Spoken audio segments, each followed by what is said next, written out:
Websites your competitors don't want you to know. Part two. All you do is go to this website, and it lets you find out exactly how much your competitors are making by showing you how much traffic they're getting.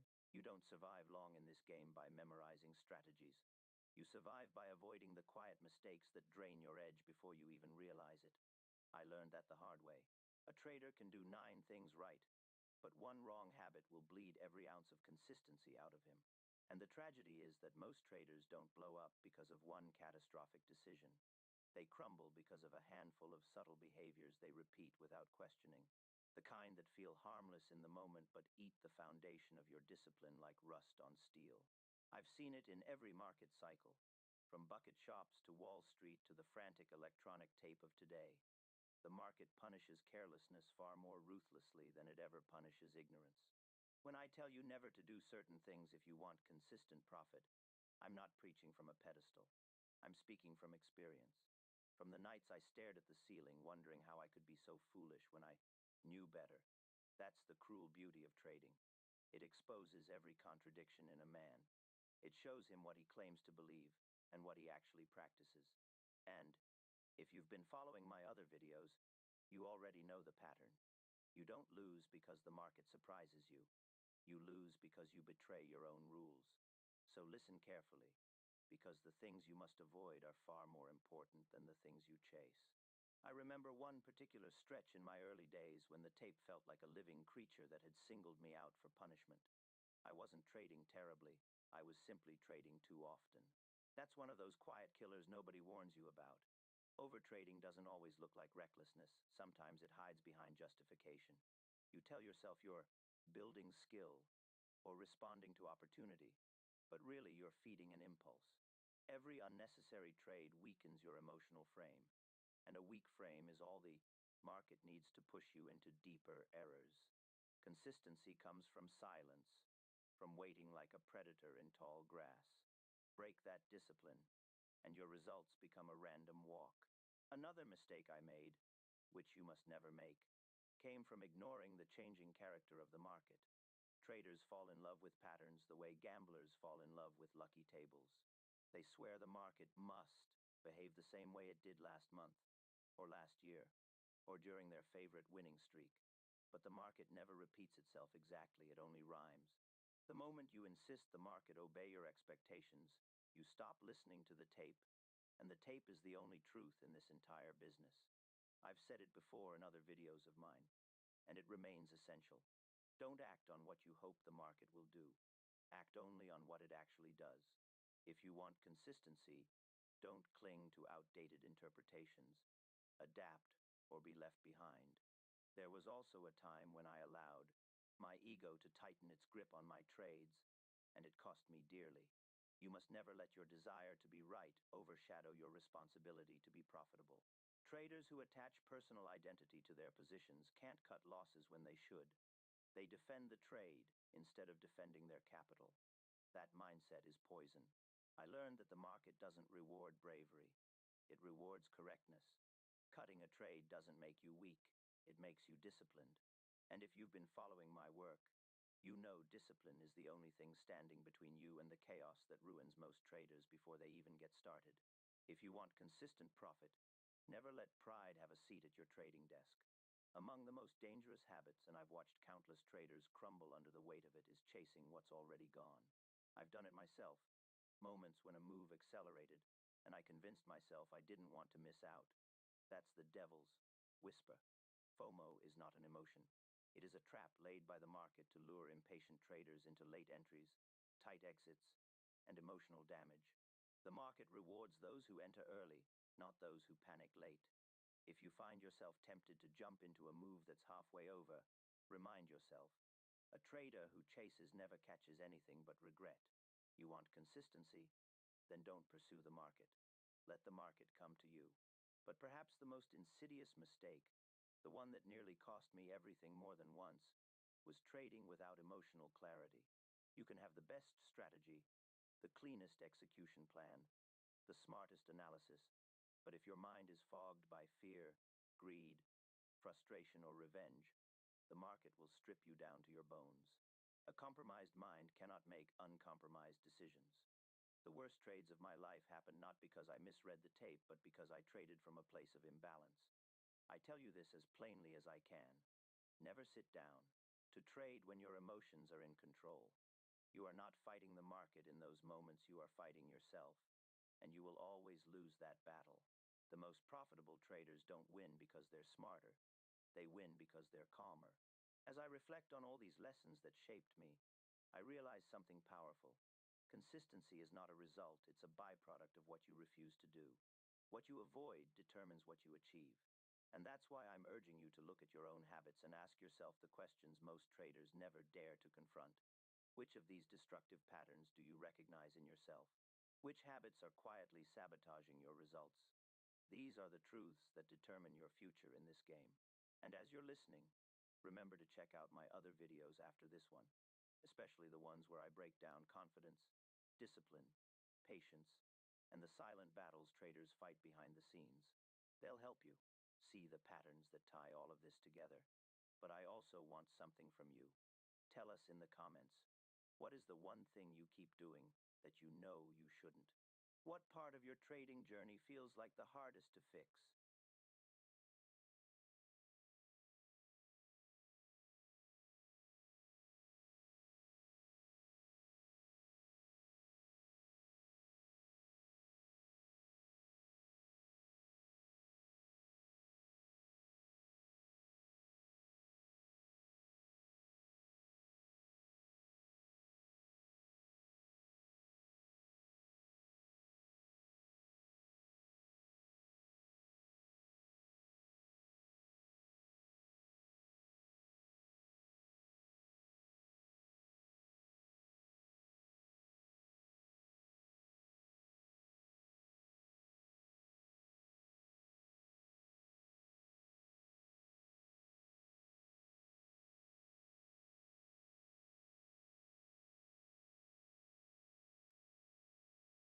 Your honesty might be the breakthrough someone else needs. Consistency in trading is built in the shadows, long before the rest of the world sees your results. Most people think consistency means repeating good behaviors, but what they never realize is that it begins by removing the destructive ones. Hey, Mom, now that I have an after school job, I think I want to buy a drum kit. Okay, Rockstar. Let's look at your account. When kids start making money, Chase has easy to use tools and expert bankers to help them learn how to manage it.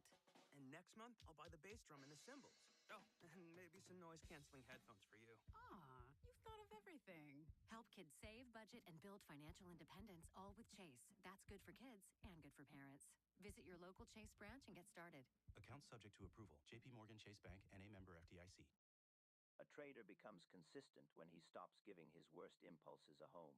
And when I look back at my early development, at all the mistakes I made before I ever understood the tape, I see now that every setback came from a moment when I ignored something I already knew. That's the curse of this profession. You rarely lose from ignorance. You lose from neglect. You abandon the principles that would have saved you, all because emotion speaks louder than logic. There were stretches in my journey where I treated the market like a battlefield instead of a business. That's a mindset you must never fall into. The moment you treat trading like warfare, your decisions become reactions instead of calculations.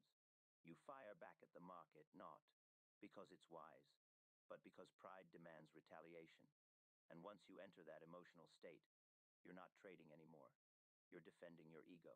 I remember one stretch where I took 3 losing trades in a row. Instead of stepping back, I tried to get even, and it cost me far more than the losses themselves. That's a mistake traders make every single day without realizing it. Revenge trading isn't always loud or dramatic. Sometimes it shows up as one more trade you justify to yourself. But consistency dies the moment you start trading to soothe a feeling instead of following your plan. I learned the importance of stepping away before I understood the value of taking action. Many traders think the key to profits is doing more screen time, more setups, more entries. But consistent traders understand the opposite. You must be willing to sit out far longer than you participate. The market pays the patient, not the persistent. If you enter the tenure battlefield every day convinced that something must happen, you'll start manufacturing trades where none exist. That's how you end up forcing entries, lowering your standards, and accepting setups that don't align with your edge. Traders who operate this way don't realize that inconsistency isn't a result. It's a warning sign that they are trying to force the market into a schedule that doesn't exist. The market doesn't care about your ambition or your goals, it only cares about your behavior. Another silent destroyer that crept into my habits was the tendency to adjust my position size emotionally instead of logically. You must never do that. In the heat of the moment, when your confidence is high or your fear is sharp, you might feel tempted to size up or size down in ways that have nothing to do with your plan. That's a dangerous place to operate from. Consistency is built through standards, not impulses. There were times I increased my size after a win, telling myself I was capitalizing on momentum. But truthfully, I was just intoxicated with success. The market punished me immediately, and there were times I reduced my size after a loss, not for risk management, but because fear had its hand on my shoulder. That kind of emotional sizing creates a feedback loop that keeps you trapped. You trade bigger when you shouldn't, and smaller when the opportunity is actually there. I learned that your size must be determined long before you enter the market, never during, and never because of how you feel.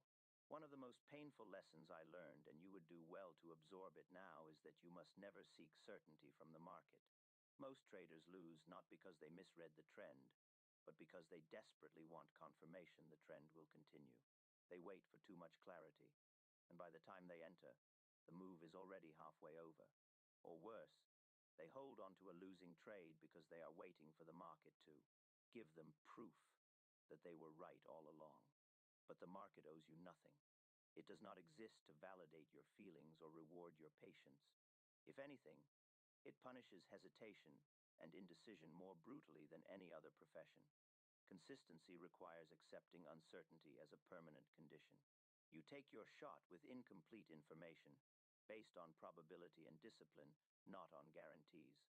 The moment you start demanding certainty, you paralyze yourself into making decisions too late or refusing to make them at all.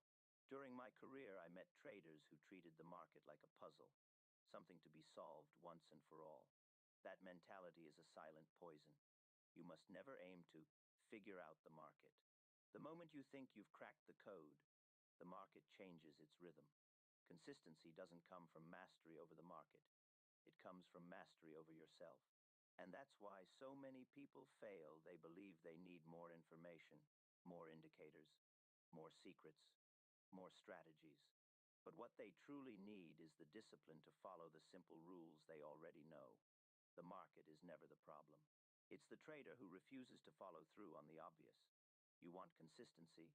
Then let go of the fantasy of perfect understanding. Good traders execute. Great traders adjust. The best traders surrender the need to be right.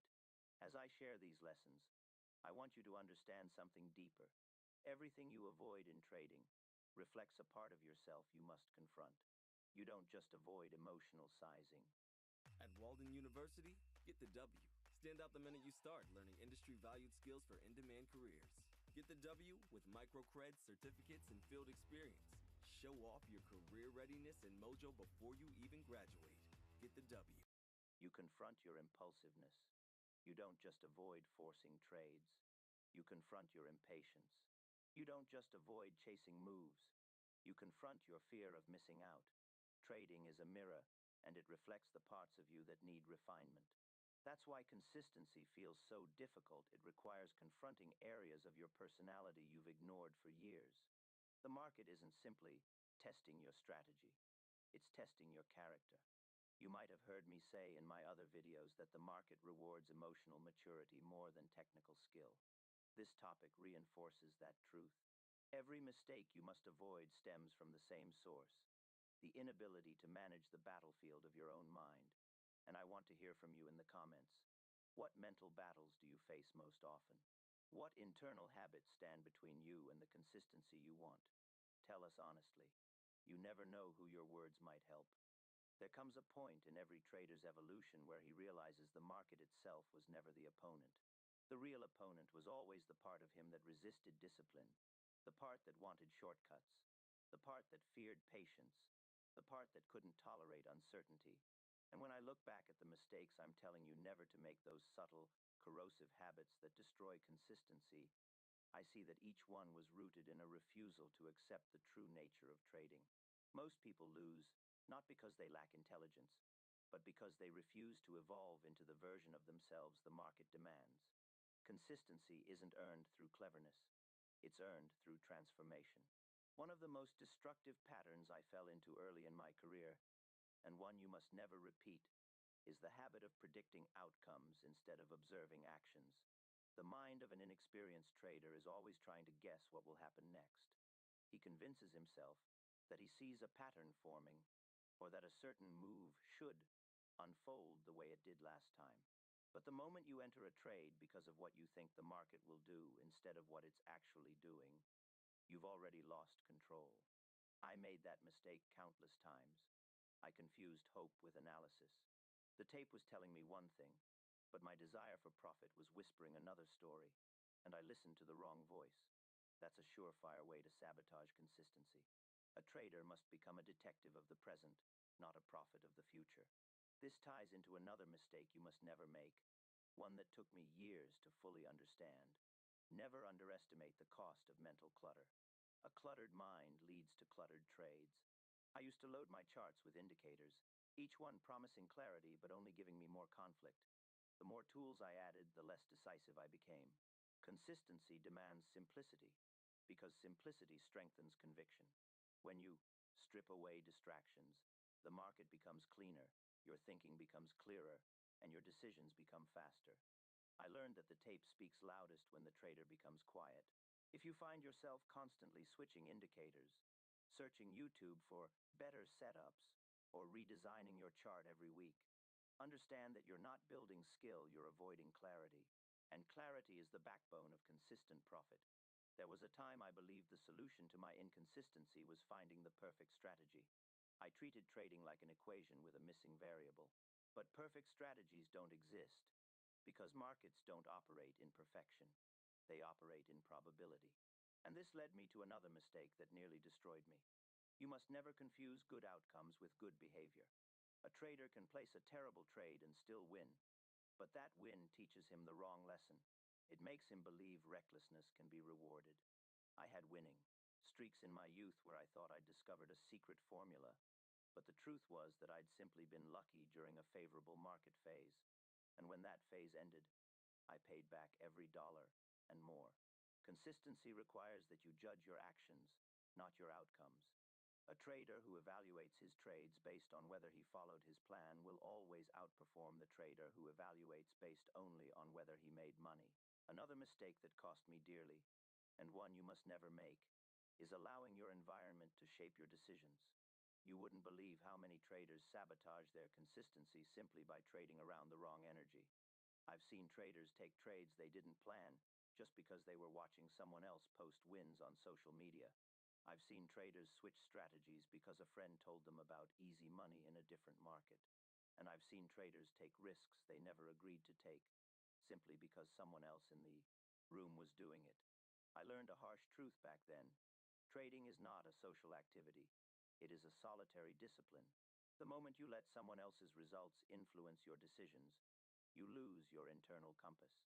And without that compass, consistency becomes impossible. You must create an environment where your decisions are guided only by your rules, not by the noise around you. There's another behavior you must never allow into your trading, one that is remarkably common yet devastating. Never end your session without reviewing your performance. For years, I would close my trades, shut down the tape, and walk away as if the day didn't matter. I avoided self-review because I didn't want to confront the truth. I didn't want to see the emotional flaws that were costing me money. You probably think Squarespace is just for websites, but you can also get a domain from Squarespace. Something like topfootballcamp.com for your football camp, rugbyringers.com for your rugby league, or weirdburpeecult.com for your weird burpee cult. Whatever your dream, a Squarespace domain and website is how you go from 0 to 1 all in one place. Get yours before it's gone with offer code MAKEITREAL for 10% off your domain or website. Terms and conditions apply. But consistency is built in reflection. The trader who refuses to review is doomed to repeat the same mistakes indefinitely. When I finally committed to journaling not just the trades, But the emotions behind them, everything changed. I saw patterns in my behavior I never noticed before. I identified the exact moods that led me to overtrade, the specific triggers that made me deviate from my plan, and the psychological traps that seduced me during winning streaks. Journaling didn't just improve my trading, it improved my self-awareness. And self-awareness is the core of stability in this business. One of the hardest habits I had to eliminate, and one every trader must avoid, is ignoring the signals that tell you to stop trading for the day. You must never continue trading just because you don't want to end red, or because you feel like the market owes you a winning setup. You must never trade simply because you don't want to feel the discomfort of walking away.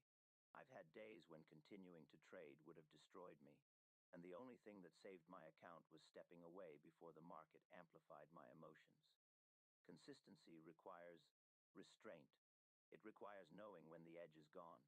It requires admitting that some days you are not the trader you need to be in order to participate. As you listen to this, I want you to ask yourself something.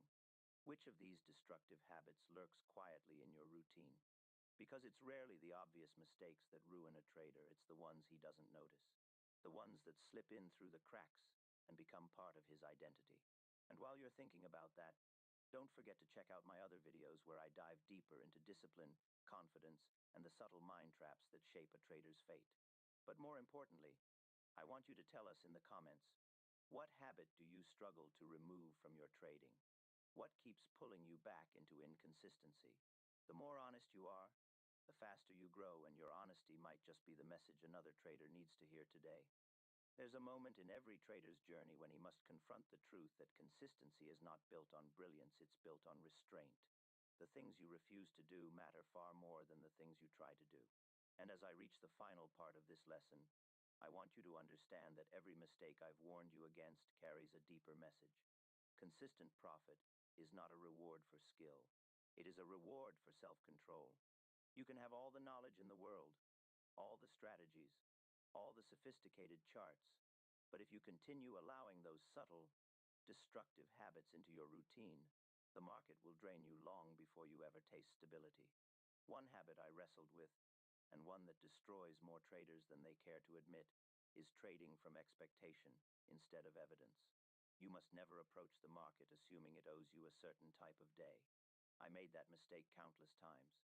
I would wake up believing the market should trend because the prior day had momentum, or I would expect volatility simply because I wanted action. But the market is indifferent to your expectations. It doesn't care if yesterday was wild or if last week was quiet. If you expect the market to behave a certain way before the tape confirms it, you enter the day already blinded. You'll bend your strategy to fit your prediction, and anything you bend will eventually break.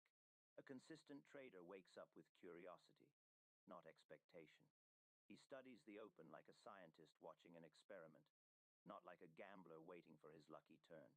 Another mistake that nearly cost me everything, and one you must never repeat, is allowing one trade to dictate the tone of your entire day. You must not let a single win make you reckless, or a single loss make you timid. Consistency demands emotional neutrality. I used to celebrate a big win by loosening my discipline, telling myself I was trading house money. And before long, that house money was gone. And after a painful loss, I'd sometimes tighten my grip so much that I missed the cleanest opportunities of the session. That emotional swing creates a pattern that destroys stability. You trade your best when you're calm, and your worst when your emotions hijack your process. The only way to avoid this spiral is to treat each trade as an independent event, an isolated decision governed by your rules, not by the residue of whatever came before it. But perhaps the most dangerous trap, the one that quietly ruins more traders than any other, is the habit of negotiating with your rules. You must never bargain with your plan. You must never bend it just this once. I can tell you with absolute certainty that the moment you compromise, even slightly, you open the door to chaos. I've been there. I've told myself I would tighten my stop once the move starts. I've widened a stop, just a little, to give the market more room. I've held a trade, should have closed, convincing myself that a small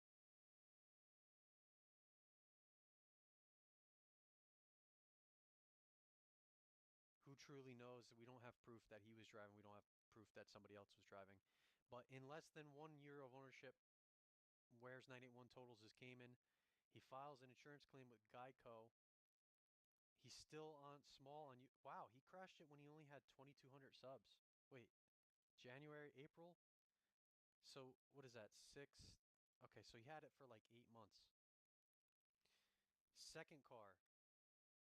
Insurance check clears and Wares 981 buys. I was on the leaderboard for FTMO Top Step in Apex, and currently, the more funding I manage, the more I make. So I passed. Buys a 2019 M2.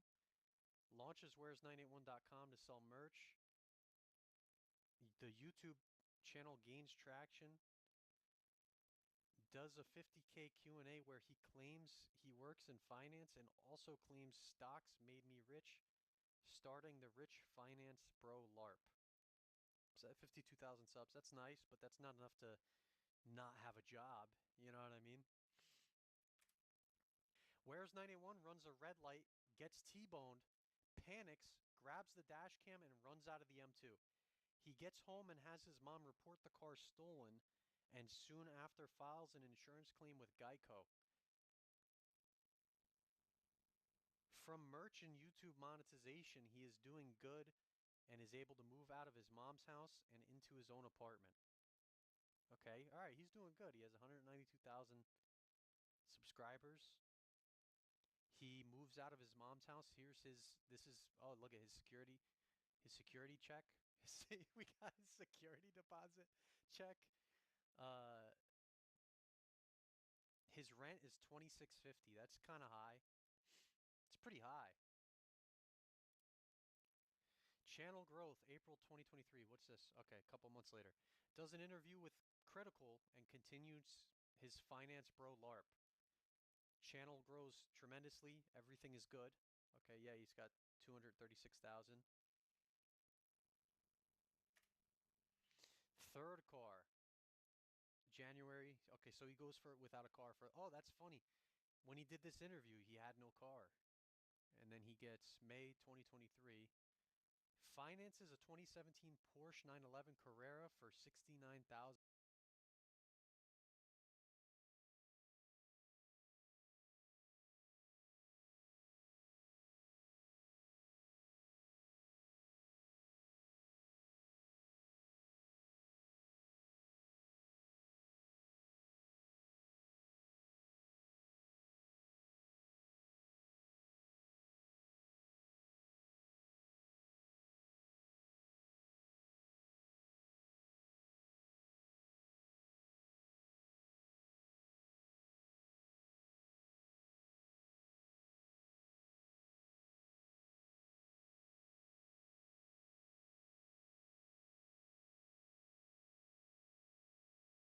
$496. Cheapest one on the market. Terms are $1,645 a month for 72 months.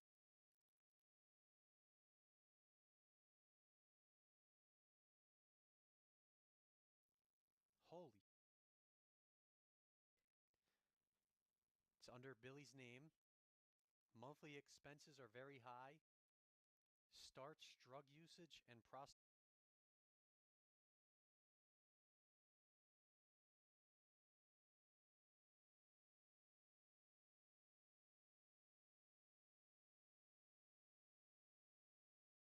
Usage with spare money. All right, so the bills are high, dude. Damn, and how much do you think the insurance is on this thing? This thing's financed, bro. You need full coverage on it. Yeah, he's probably maxed his spending. All right, September 2023, April, May, and then September. Okay, so there's a good couple months. And the 911 engine blows up, and the bill to replace it is $30,000.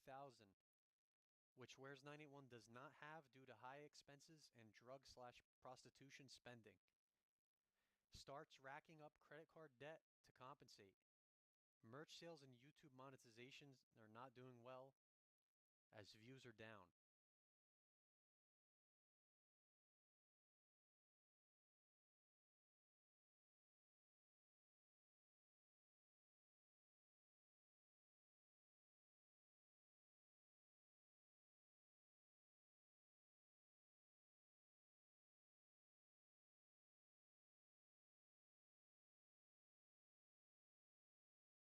2023 September. Okay, so just I guess a little bit without a car. Um, Tommy G comes to New York to interview Squeeze, because Squeeze at this time Squeeze was like, I think this was right after the Times Square video. And swim team gets included and shows up all cramped up in the only car that their team has at the time, Reaper F8X's M3. Where's 981 Times a merch drop with the release of Tommy's video. Yeah, look how big Reaper is, bro.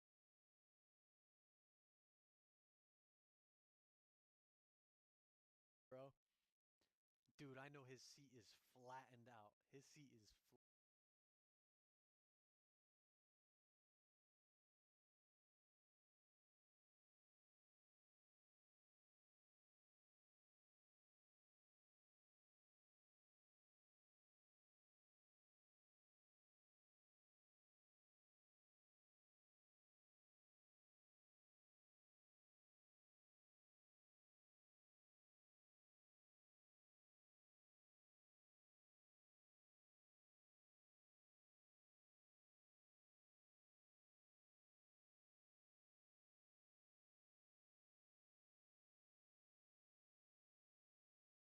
flattened the out. Tommy G video drops. Tommy G releases the most wanted drivers in New York. It does very well. Where's 981 grosses 118,000 from the hoodie sales. He is now able to fix his car and fund his Swim RP GTA server dev team, as they have been working without pay. Video attached is Where's 981.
honey, it's Mom. Did you know if we switch to Verizon, we can get 4 phones for $0 plus 4?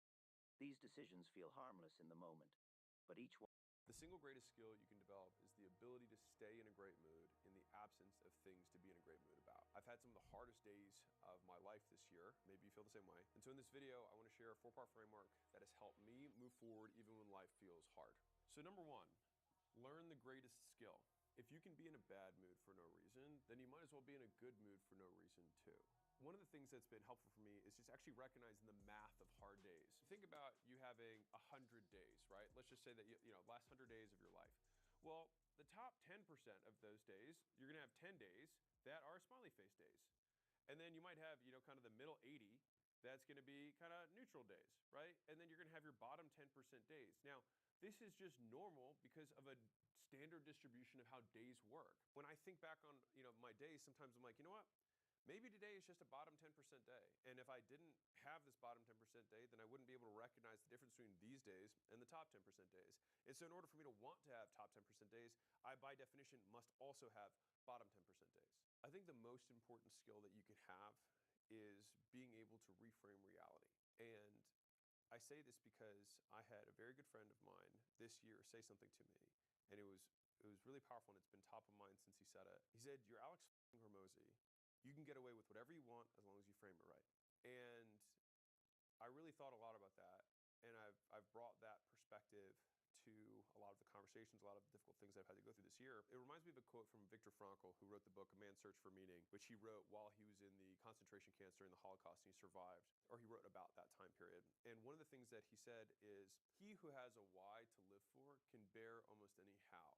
If you think about that, the why is the reframe for dealing with the how. How can I frame this difficult thing, this thing that I'm about to go through, or that I just went through? How can I reframe that? In what world would this be an amazing thing? In what world where when I tell this story 40, 50 years from now, would I be like, this is a pivot point for me. I had to have this origin story in order to get to where I wanted to go, or to become the type of person I wanted to be. These have been some of the mental reframes that I've used on some of the harder days that I've had. So this year I had a gigantic bill come out of nowhere. So it was a multi-8-figure bill that was required to get paid in 72 hours in cash. I, thankfully had that available to me, but I had obviously different plans for that money than dealing with this gigantic bill that I had to all of a sudden pay within 72 hours. Basically, the moment between when I got the news to me paying it to then kind of reflecting back, because it almost felt so fast, where it was like, I've got all these plans, and then boom, this happens, and then 72 hours later, it's like, wow, okay, what am I going to do? What am I going to do kind of moving forward from this? And there's this great quote by Marcus Aurelius, which is, "What are you so afraid of losing when nothing in this world belongs to you?" And I really thought a lot about that, which is like, I can't take it with me in the end. And so being sad about losing something that was never really mine anyways, like I'm going to have to push all my chips to the middle of the board when the game's over. I'm going to have to cash my chips, and somebody else, other people are going to distribute my chips when I die. And so it's like, I'm really just a steward of these chips. I'm just renting these chips for a minute. To be upset and to ruin the one thing that that is finite, which is the present moment, for something that actually doesn't affect how I live. So this is the second piece. This is actually kind of a utilitarian perspective that really helped me. By losing that money, I asked myself, what does this change about what I do? What does this change about my life? It doesn't change the food I eat. It doesn't change where I live. It doesn't change where I work. It doesn't change what I do. It actually changes nothing. All it changed was just like, in my mind, I had an expectation of the future that changed. That was it. And I said, okay, because of this thing that existed in my mind, I am choosing to punish myself for not having seen this, or not paying attention, or whatever number of reasons I could blame myself for. But at the end of the day, I was like, okay, so you just get to pick how long you want to beat yourself up for. And I was like, well, what am I so afraid of losing if nothing in this world belongs to me? This wasn't mine to begin with. And so that really kind of helped me quell that kind of negative thought pattern pretty quickly. So there's, to put a little comedic spin on this, Mark Twain, which has some of the best quotes like ever, by the way. He said, "I've lived through many terrible tragedies. Only some of them actually happened." And so it's like, most of us suffer almost exclusively in our minds. I found it helpful when I'm in a bad season, like I am right now. To be fair, I don't try to like put big labels on things, but I guess I'm just giving myself a little bit of grace. But to just focus on having a good day. And so it's like, okay, even though this is a bad season, I'm going to have a good day in a bad season. It's kind of like a bite-sized victory. And if I start stringing enough of those good days in a row, I'm going to turn a bad season back into a good season. And it makes it feel a little less bad because I feel like I'm making progress. I heard this bit by Bill Ackman, who was like getting sued. He was going through divorce. He just lost $4 billion in Perishing Square for his capital. So he was like, honestly, all of this happened at the same time. And he realized all these projects were these big, massive things, which is a lot of kind of the stuff I'm dealing with right now. They're not like, okay, I had a bad day. They're like things that just they last and they prolong, right? And he said, you just got a little bit done every day. That's it. He's like, you just got to make a little bit of progress every day. And kind of like compounding and investing, it's like you don't see it in a day or two or a week or two. It's like, but you look back at 30 days, you're like, all right, I moved the ball a little bit. You look back on 90, you're like, all right, I made some progress. And it's just like, if you have big goals, you're also going to have equally large obstacles. And so you can't assume that, oh, my big goals are going to take many, many years and that the obstacles that I have to maneuver around are going to happen overnight. Sometimes obstacles that you have to maneuver around might take a year or multiple years to get around. And so you have to be able to manage your headspace and basically keep your internal combustion engine going during those harder times. And so it's kind of like a monkey swinging from good moment to good moment. Because even going from bad season to good day, you can even have bad day and good moment. So I was trying to thought, okay, today was a shitty day. Fine. What good moments did I have? And by focusing on the moments, when I look back on my life, you forget most of your life. Like if we're being real, like you can't recall most of your life. Most people can't even recall what they ate like 3 days ago. But you can't have the moments. And so the moments when I think about at the end of my life looking backwards, those are the only things I'm really going to remember. I just want to make sure that I take those down. Feels like a bad season now. I can try and forget most of the bad stuff and just try and remember the good moments. In retrospect, I can have rose-colored glasses when it comes to this season. How do you have a good day? And I think this is different for everyone, but I'll tell you what my little formula is for having a good day. Good day formula. For me, there's only 3 things. Number 1 is eat with people I like. Simple enough. Number 2, lift with people I like. And the third is write something. If I do those 3 things, I had a pretty good day. Like I look back and I'm like, I earned my shower today. I feel good about this. Maybe for you, your 3 things are going to be entirely different. Now, I'll give you a little wrinkle on something that's been really valuable for me, like absurdly valuable. The thing that I noticed that made these 2 things significantly better, and really all 3 of these things, is not being in a rush. If I have to lift and it's like I only have 60 minutes to lift, I don't like that. Some people are fine with it. Some people are like, well, this is how my life has to be. That's fine. I have come to a point in my life where I was like, I have a lot of money and I have the ability to not work anymore. And there are not a huge amount of things that bring me big joy. If these are the few things that bring me joy, which is eating without a clock with people I like, lifting without a clock with people I like, and writing something for as long as I feel like, then I should organize my day so that I don't have as like many, many hard stops. So that if I want to lift in the morning, I don't have something at 9. And if I do have something at 9, it's something that's movable, right? Like if I have to, make this video, it could be at 9, but the team knows if I show up at 9:30 or 9:45 because I've lifted longer, that's fine. It's all good. It has taken my good day formula and made it like my super good day formula. And so sometimes it's like, what are the tiny nuances that actually make something different between good and great? I thought about it, like the days that I had these 3 things happen, and then I had better days that had those 3 things happen. I was like, what was the difference? And the difference was that I didn't have to be somewhere else. And in trying not to have a rush, it means I have to give something else up. Then the question is the thing that I'm giving up worth having a better day? For me, I was like, yes, I'm willing to give up some money or some upside in order to have consistently better days. And that's a trade I'm willing to make at this point in my career. As a business owner, keeping track of payments feels like racing. Every invoice a hurdle, every deposit a sprint. Woo! Then let BMO be your coach. Their bankers know how businesses run and how to help them win. So my business can finally make the podium? Exactly. With tools that can help keep your cash flowing, payments on track, and your business moving forward without breaking a sweat. Go for gold with a bank that runs at your pace. Learn more at bmo.com/businessbanking. Banking products are subject to approval and are provided in the United States by BMO Bank N.A., member FDIC. BMO. So let's move on to number 2, which is redefine pain. If you want to achieve a goal, you're either going to have to accept boredom or pain. And the bigger the goal, the more of both you'll get. When I started my gym, I actually lived with 6 other people in one house. This is like off a beach town. Think like sand everywhere, people everywhere, dirty dishes everywhere, not enough room and refrigerator for food, Cooking was an absolute mess. Almost all of them had dogs. So a couple had 2 dogs. Another couple had 1 dog. Another guy had a dog. 4 different dogs in the house. And they were like all marking territory. It was horrendous. And I was splitting one room with a guy with a bed, like 2 beds. My bed was on the floor. His bed was, elevated because he could afford that at the time. And I would sleep with a fan on my face so I couldn't hear anything. That was my secret. Like, as the fan, like, there's like the wind over, like that's all I could hear. The thing is like I was doing that when I was making like 20 grand a month take home. There's always trade-offs.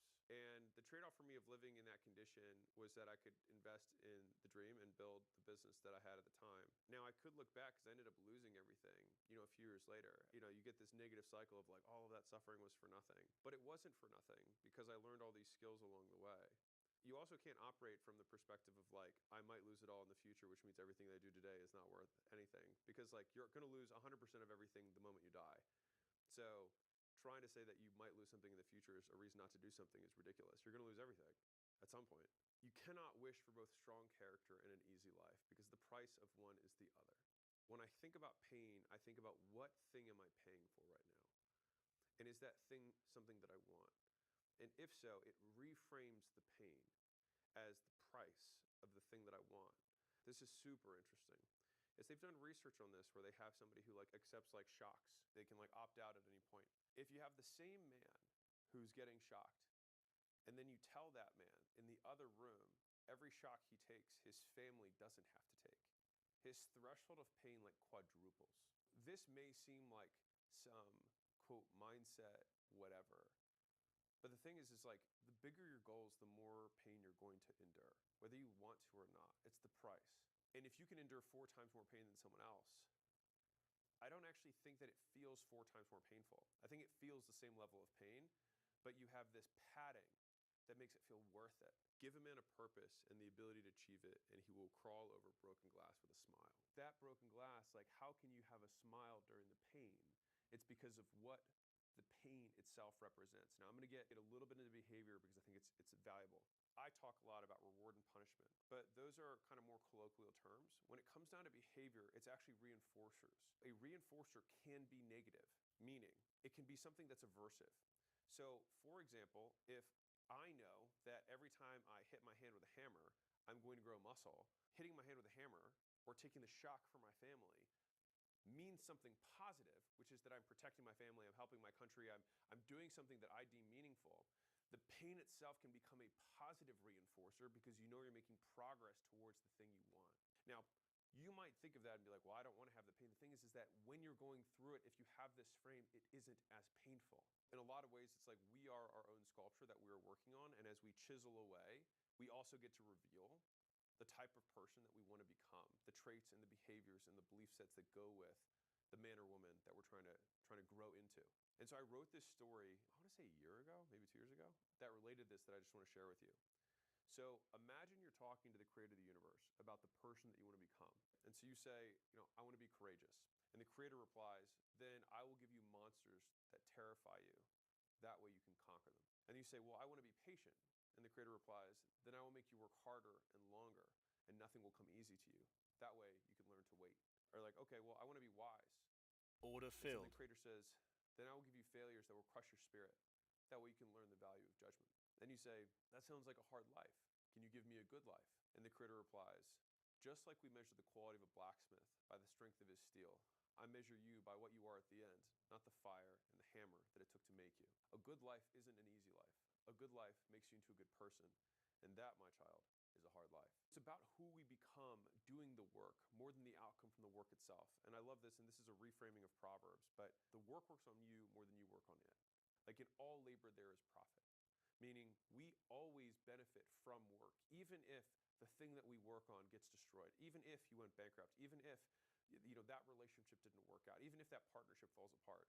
The work you did is eternal because it changes you. For those of you who don't know, who are new to my channel, I lost everything 5 years into my entrepreneurial journey. And then I made a little bit more, and then I lost it all again. But the thing is that I had this idea that, I have to start from scratch again. But that's not true, because you can only start from scratch once. Every time after that, you start with an experience.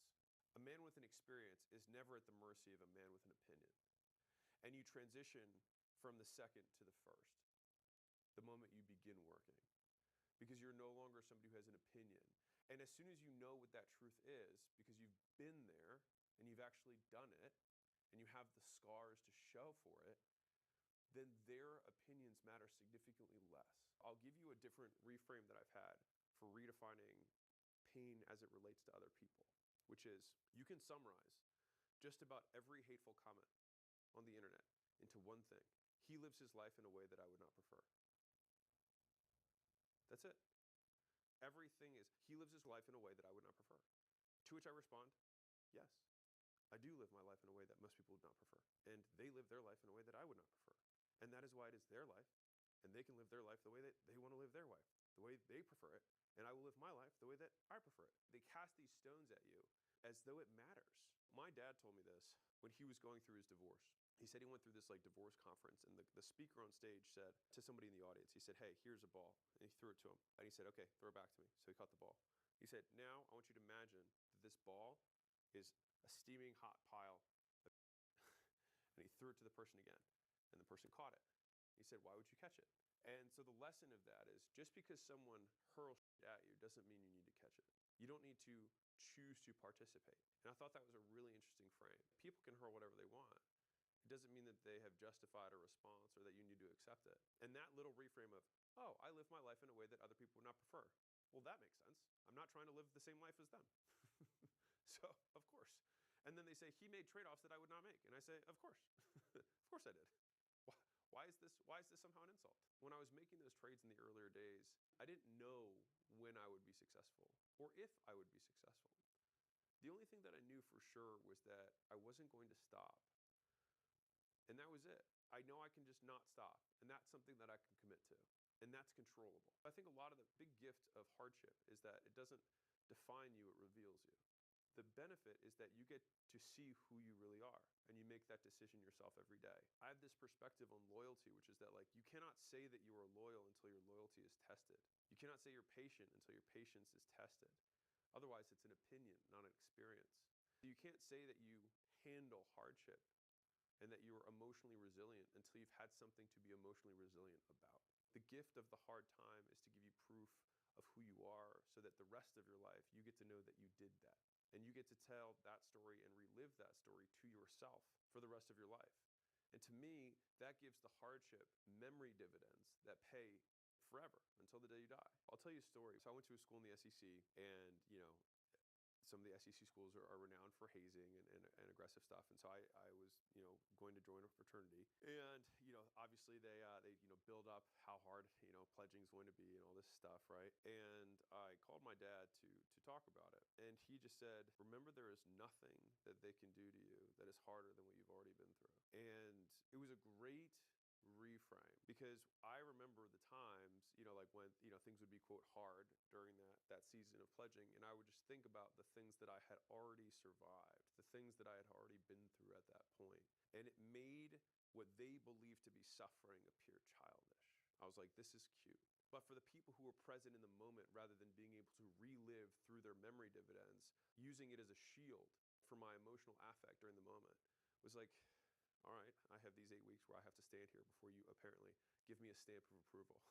Fine, then I will do that. I live my life in ways that you would not prefer. And that carried me a pretty long way. And so let's say that you've used these tools to redefine pain, right? And you've realized that you are the outcome. The work you do is the only thing you control, and the person you become becomes the evidence of the work that you voluntarily subjected yourself to. And not only does that pain or that difficulty or discomfort make you better, it's also what separates you from everyone else. And whenever I do go through those moments, I do have these slight crook of the smile, crook of my lip that goes up, because I'm reminded that everything that I'm willing to tolerate and deal with is what everyone else who wants to do the same thing will be incapable of doing. If it's hard for me, it will be just as hard for somebody else. And I think for some reason that gives me some sadistic pleasure that I will be able to keep moving forward. Be honest, you've been accepting that your phone bill's gonna hurt every month, haven't you? Tell me about it. Well, those days are over. Tello just dropped their prices. Again. New plan tiers. Lower prices across the board. There's a data sweet spot with 10 gigabytes for $15. A new 20 gigabyte option for $20. And unlimited for just $25 a month. All with unlimited talk and text, 5G coverage. That's kind of a perfect transition to number 3, right? Which is endure what others won't. All of this becomes your competitive advantage, and that competitive advantage compounds. The more memories you have of hardship that you've been through, the more it stacks, the more it becomes a trait, the more it becomes ingrained in your behavior, and the more it takes to shake you because you're like, well, this is my baseline. This isn't even close. It doesn't even register on my scale of something that's an inconvenience. We've all met that person where, like, if a call gets moved or a dinner plate is late, it's like a nuclear bomb went off. Right? It's like, well, what's the opposite of that? Like, what's the person who, like, it doesn't matter if a nuclear bomb went off, but all you see is a straight line, completely undisturbed by the things that are going around them. Because you can beat 99% of people without being smarter or luckier, but by being willing to endure pain and uncertainty for longer. It's hard for you, it's hard for everyone else. And most people avoid hard things, which is why you can beat most people by just trying and continuing to try. And the main thing is that I think most people don't even know what trying feels like. Layla and I have been going through this season, so it hasn't just been me. And she had a mentor say something to her that she told me, and I really liked it. She said, hey, we had this difficult situation, and, we're kind of relegated to, this option or this option, and neither of the options were particularly good. And she said to Layla, are you settling or are you moving mountains? And I really like that. Because, like, whenever I'm looking at these choices that I feel like sometimes feel bad, I'm like, is there another option that I could see if I move the fucking mountain?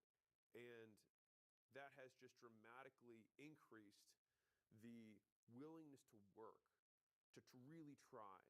I keep thinking to myself, like, okay, well, if I was going to get killed, or Layla was going to get killed, or people I cared about were going to die, if I didn't come up with another solution, or if I made the thing that I wanted to have happen, what other things would I do? And usually it's a lot more.